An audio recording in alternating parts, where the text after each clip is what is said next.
السلام عليكم، السلام على أحلى ناس معايا في القناة. إن شاء الله يا ربي نهاركم مبروك ونهاركم أسعد الأيام، وتكونوا في صحة جيدة وفي خير ونعمة الناس الكل. ديما نطلع عليكم البنات بفيديو جديد وروتين جديد. كما العادة كنقوم الصباح ساعات في الصباح وإلا في العشية البنات نسقي محبساتي اللي زاد اللي في الكوجينة تاع الحبق والعطرشية زادة، نسقيهم في الصباح ونحضر معكم ديما وجبة فطور الصباح. مش ديما أما تعرفوني غرامي برشا في العجين، ونجيني هكا فكرة متاع عجينة مزيانة. أما اليوم العجينة متاعي سبيسيال باش نعمل بها دبارة 3 وصفات. حسيلو خليكم معايا شوفوا المقادير. حطيت اليوم البنات 500 جرام فرينة، هكا 500 جرام فرينة باش نبدع فيها اليوم. وحطيت عليها مغرفة كبيرة متاع ماكلة خميرة خبز، مغرفة كبيرة سكر، ومغرفة صغيرة ملح. ديما هالمقادير هذه تمشي برشا هكا مع عجينة الخبز هذه. به شو باش نحط لها اني اليوم هذه؟ باش نحط لها بودر الحليب. به اللي يسكنوا في سوسه البنات عند الرايس راهو تلقاو بودر الحليب برطلو بالكيلو هكا شريون عنده. المهم حطيت زوز مغارف هكاكا مليانين بودر الحليب. به راهو بودر الحليب في العجين يشره البنات ديما نستعملوا الحقيقه. وشو باش نستعمل اليوم في عجينتي؟ القشطه، مش يغرت طبيعيه. نجم تحطي راهو يogurt طبيعي، كان ما لقيتش في الفريجيدير مش مشكل، ولا ما لقيتش شكون ساعات هكاك نقول لهم مشيو وقضيوا لي يعكسوا بيا. اما انا اليوم عندي القشطه طازجه هذيك جابت لي العجينه شو نقول لكم روعه روعه روعه. ومن بعد البنات باش نستعمل زيت زيتونه، حطيت مغرفه ثمينه 3 مغارف كبار زيت زيتونه. شو باش نحط اخر لهنا، وباش نخلطهم قبل لك نقولوا بسسهم هكا شويه وبرا مش برشا. ومن بعد البنات باش نزيدوا الماء الدافي وكهو. تحبها شيشه اكثر اكثر اكثر اعجنها بالحليب الدافي تجي تولي رطبه تشره. اماني عملتها بالماء الدافي خاطر ديجا حاطه بودر الحليب. هنا اللي ما عندهاش بودر الحليب نجم في بلاصه الماء الدافي البنات تستعمل الحليب الدافي. باهي بعد ما كملت هنا العجينه تعجنت زدتها مغرفه زيت، والا تحب تزيدها مغرفه، والا مغرفه صغيره زبده. اما هو زيت كملت حطيت الزيت وبرا دوبا ما خليتها كيكا تخمر ضاعف الحجم نتاعها مشيت قسمتها. نبداو بالوصفه الاولانيه نتاع فطور الصباح. اي شدوا عندكم تو باش نعملوا فطور الصباح.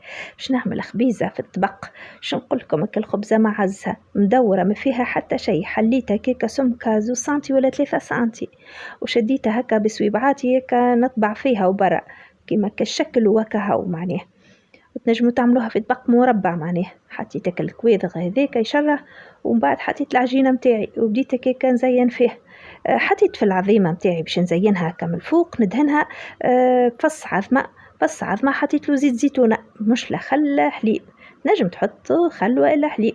به ديما نعطيكم يعني كل شيء. المهم اني حطيت زيت زيتونه هكاك تجيني الخبزه خاطرها لوكاتها بنينه.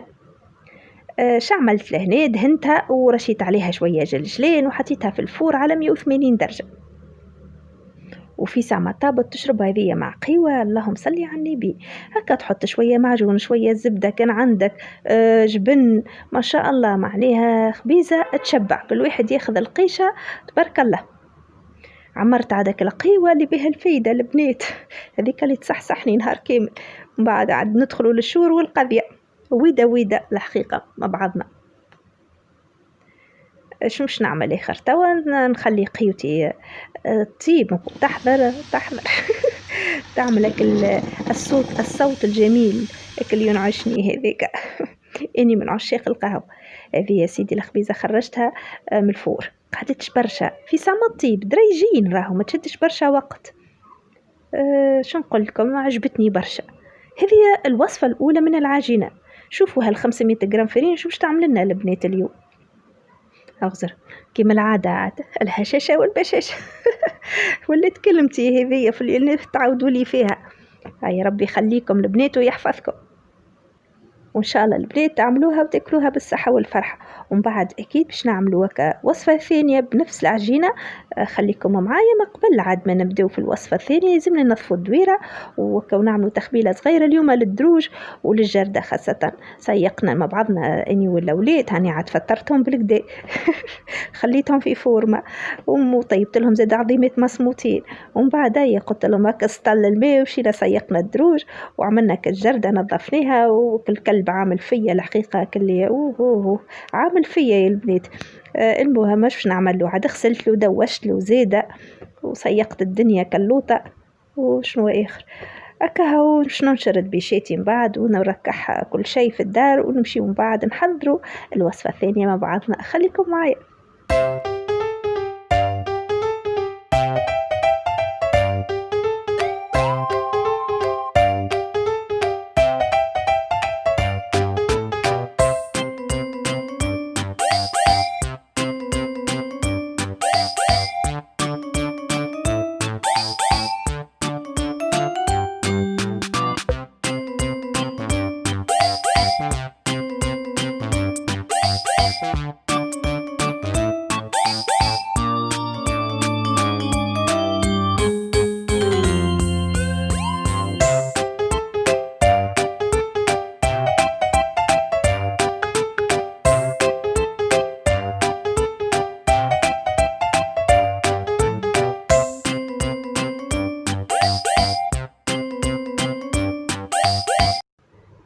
ولهنا البنات دخلنا للكوجينه مره اخرى. عندي هالقمعات هذوملي باش ندور عليهم العجينه. حليت العجينه هكاك بالفارينه 2 سنتي تبدا خشينه شويه هكا باش تدورها انك تدور وهي تزيد تتحل. فهي نعطيكم فكره لهنا البنات. القمعه هذيك كي تحب معناها نقولوا احنا يبدا عندك برشا تحب يبدا عندك مناسبه سيدي ولا حاجه تشد تلف عليه اللامنيوم تلف عليه 2 ولا 3 وتلف عليه العجينه. وبعد نخرج القمع وعاود اعمل وحيد اخرين وخلي العجينه ملفوفه في اللامنيوم وطيبها نورمال. انا مش تقعد تشي قداش من الباكو فيه حاجينكم 5 ظهر لي شريته ب4500 ولا 5000 من عند في بلاد العربي هنا وينك بجنب بوك ابراهيم اللي في دوبا ما تدخل بلاد العربي اللي في سوسه احنا نحكيو ديما به. حضرتهمش الكل هكاك بنفس الطريقه. شو نعمل نحطوهم في طبيق وندهنوهم البنات بك الاصفر العظمه وشويه خل ونحطوهم في الفور على 180 ساهلين. وكي يبدا عندك مناسبه كاعمل الطريقه اللي قلت لك عليها نتاع اللامنيوم معناها كثر قد ما تحب. حقني وريتكم يعني البنات ملا غالب هاني يظهر لي وصلت المعلومه. المهم هنا دهنتهم باش نحطهم تو في الفور. بالنسبه للحشوه البنات هي راهي يجي فيها يا ريقوطه يا جبن. يعني حطيت جبن اليوم اما هي بالريقوطه بيناتنا بنو احلى. حطيتك جبن فريدو ولا والله نسيت اسمه سامحوني. المهم حتى جبن مثلثات تحطوه معناه وتحطوا عليه شويه تن تحطوا شويه كبار كيف اني هكا نقص الزيتون زيتون اكحل زيتون اخضر تشخشخوها معناها حطيت شويه معدنوس. لكن لاحظتوا البنات عملت كميه بزايد خاطر لهنا جاتني فكرة الثالثة اللي اني نعمل قرينات فلفل اخضر نشقهم في الوسط ونحشيهم بالحشوة هذية ونلف عليهم زادة العجينة. انا رشيت تري فلفل اكحل بنات غسلت قرينة الفلفل متاعي وحشيتهم. هذه الوصفة الثالثة اللي نحكي لكم عليها. حشيتهم بالحشوة هذيك. وزيد نجم نعطيكم طريقة أخرى للمرقاز مثلا تقلي المرقاز متاعك وتنشفه وتلف عليه العجينة. إبرا خذيت كسكروت بالمرقاز وهذا كسكروت فلفل محشي زادة هكا بالتن والجبن اللي يقولك. نفس الطريقة اللي عملناها بالمتاع القمع نعملوها على قرين فلفل. لفي لفي لفي لفي وحطهم نفس الطريقة في الطبق ودهنهم زادة ويطيبوا على 180 درجة. وراهو في ساعة يحضروا شد عندك 10 دقائق بالضبط ويحضروا بقدرة الإله. هانا شدك القرين منه ومنه وخليه عاد كيكا قرن كاملة ما تقصوش بدا مزيان. واختاروا عاد قرينات فلفل مش حارين أنا باش ينجموا ياكلوهم الصغار على الأقل كيبداو حارين ياكلوهمش. المهم كملتهم الكل وحطيتهم يطيبوا على رواحهم في الفور ودهنتهم عاد بالأصفر العظمة زاده ماله. هذا مخرجتهم تو من الفور راهو فما حتى من القماعات فما اصغر شويه اللي تبدا كما قلت لكم عندها باك. ان شاء الله ربي يفرح وليداتكم الكل اللي عندها باك، ان شاء الله تفرح يا ربي، تفرح بنعمه النجاح. راهي نعمه النجاح، ربي يفرحكم، يفرح كل ميمه، يفرح قلوبكم الناس الكل. هكا فما صغيرات كي تحبوا تفرقوهم معناها للضياف اصغر، واللي تحبوا خاطي كورنو زاده فما الكبير، فما كورنوات كبار شفتهم. حسيلو اللي تشتهيوه خذوه، كل كعيبه هكاكا حطيت لها جبن وكل حشوه هذيك، وكريتو كي تعملوها عاد بالريغوتا، وخاصه عاد كي تبدا ريغوتا عربي يا باي محليها وتحط لها زيادة شويه هكا تن تجيك تشره. هذه كمان نمدو واحد هاك الجرينات الفلفل من الفور زاده طابو. عملنا 3 وصفات ولا ليه؟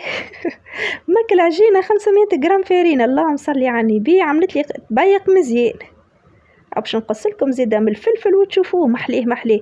هذيك ريتوها كالعجينه هذيك، فضلت لي كعبوره صغيره مشيت حليتها هكا فوق لوجق وعملتها هكا رولي وحشيتها زياده بالحشوه بنفس الحشوه. وهذا عمك الفلفل ولا ذخموني ولا بالمغطي ودنيا اموره في العنبر. حسيلو تنجموا تعملوها كيكه في العشويه والا البحر زيده والا ما نعرفش اللي والا في السهريه تقدموها. حسيلو تعملوها وتاكلوها بالصحه والفرحه، وان شاء الله عجبوكم هالوصفات. ماله هنا البنات راني ساعات نبدا نصور وفي نفس الوقت نعمل فيديوهات في التيك توك كما العاده. ماله محضره فيديوهات على محليهم، ونفس اسمي في نفس اسم قناتي، نفس اسمي في التيك توك، نفس اسمي في الانستغرام، سندس فود وورد. ولا هنا عاد وقت الراحة مع كويستي منعنع والعطرشية. ماله حطيت كيكة 3 مغارف سكر، حطيت 2 مغارف حشيشة حمرا اليوم تاي احمر، وخليته يطيب على نار هادئ. ديماني حضرت ذلك كويستي كالعادة. البنات نقعد معاكم ماضي 3 فك الفيديو المباشر. البنات قولوا لي بالله نحب نستشيركم في حاجة يساعدكم الوقت ماضي 3 هذيك، تحب نوخر لكم، تحب نقدم لكم في الوقت معنى نوليو 6. والله ماذا بيا ناخذ رايكم الوقت اللي تحبوه انتوما، اني مستعدة معناها نحط لكم الفيديو على راحتكم انتوما راه. وربي يحفظكم وربي يخليكم لي. حطيتك البريري ديتيب ونمشي عاد بالطبيعة نرتاح نشرب كويستي في الفيراندا، طقس جاي مزيان هكا فما نسمة باردة على محلاه. واكيد لازم اللمسة الأخيرة والمسحة الأخيرة للكوجينة، نمسحوا ونرتبوا الدنيا ونخليوها تشعل شعلين، ما نقعدوا نشربوا الكاستي كي تبدا الدنيا نظيفة. الحمد لله يا ربي على نعمة الصحة، رغم اللي سقايل عندي البنات مشكلة في رجلي، راه ربي يشفيني منها وأثفر في قدامي، ما حبش عندي سنين الله نقاسي فيه، ما حبش يبرالي بكل. نعمل دويات وشي البنات، نعمل زريرق في قدامي وما يبراوش، ربي يشفيني منهم إن شاء الله. هيك حبيت أقول لكم عليه علاش ساعات يطلبوا مني روتين التنظيف والا راني ما نقدرش، الله غالب. مش ديما ننظف، الأكثرية نخليه على الأولاد ولا كل مرة كيفاه، ولا ننظف بشوية اللي يبراو قديمي الزوز الله غالب. طلع لي اثفر هذه المحنون. الحمد لله على النعمة، والحمد لله على الصحة يا ربي. وهذه كويس متاعي نمشي نرتاح كيما العادة. البنات قبل ما يتيب معناها هو طاب وني نحط قطيرة عطرشية وريقة عطرشية وطريف نعناع في البراد، وزيد نحط طريف نعناع في الكويس متاعي وكهو. ولهنا لحبيباتي نوصل معاكم نهاية الفيديو. ما بقى كان نشكركم اكيد ونخليكم كان في ضمان ربي. هنا كان عجبكم اليوم الفيديو ما تبخلوش عليا بالضغط على زر الاعجاب، به الاعجاب للفيديو هك اللايك المزيان. والاشتراك في القناة بالطبيعة كان انتم اول مرة تدخلوا القناة وتزوروها. مرحبا بكم الناس الكل. لو هنا حبيت نعمل لكم طلة صغيرونة هكا من البركونة على البحر، ان شاء الله شفتوه البحر لكن النسمة العزيزة. ان شاء الله ربي يخليكم وربي يحفظكم. بسلامة، باي باي.